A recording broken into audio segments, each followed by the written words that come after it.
پہلی وجہ جس وجہ سے اللہ تعالیٰ نے مجھے اور آپ کو پیدا کیا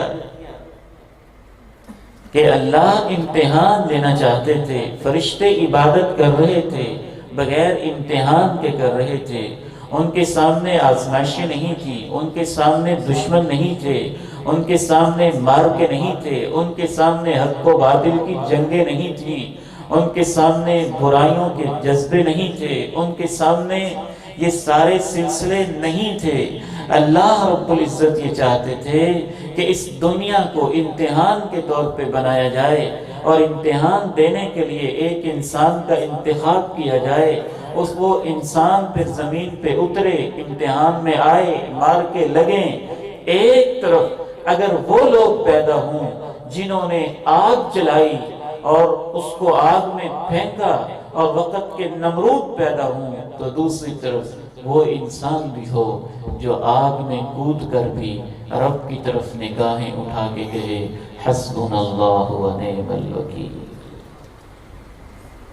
ایک طرف فرعون ہو جو 50,000 کے قریب بچوں کا قاتل ہو، ظالم ہو، اپنے مخالفوں کو نیچے لٹا کے اوپر کیل گاڑ دیتا ہو، اور دوسری طرف وہ ایک صنف نازک آسیہ بھی ہو جو کیا کہے رب ابن لی عندک بیتا فی الجنہ ونجنی من فرعون وعملی ونجنی من القوم الظالمین.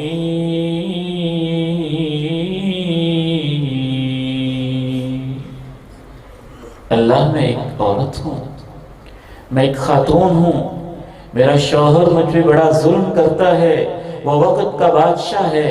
اے اللہ تیری محبت میں اس کی بادشاہتیں جوتے کی نوک پہ رکھتی ہوں، ان کو ٹھوکر لگاتی ہوں، فرعون کے محل کو ٹھکرا دیتی ہوں.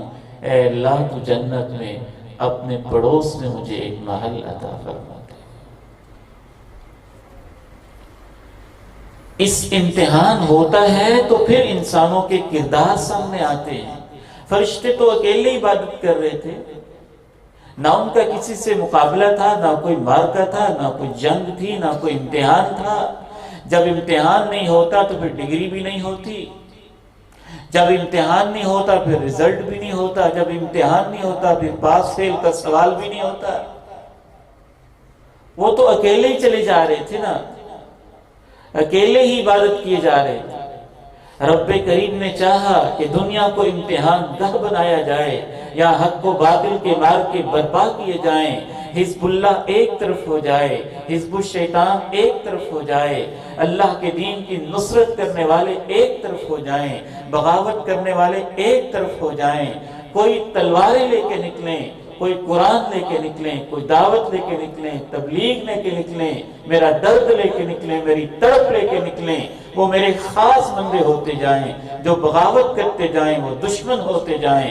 ان کے لیے جنت، جو میرے ساتھی ہوں اور جو میرے باغی ہوں، پھر ان کے لیے جہنم کا انتظام کیا جائے. تو امتحان کے اندر یہ سب کچھ ہوتا ہے. تبارک الذی بیدہ الملک وہو علی کل شیء قدیر الذی خلق الموت والحیاة لیبلوکم ایکم احسن عملا وہو العزیز الغفور.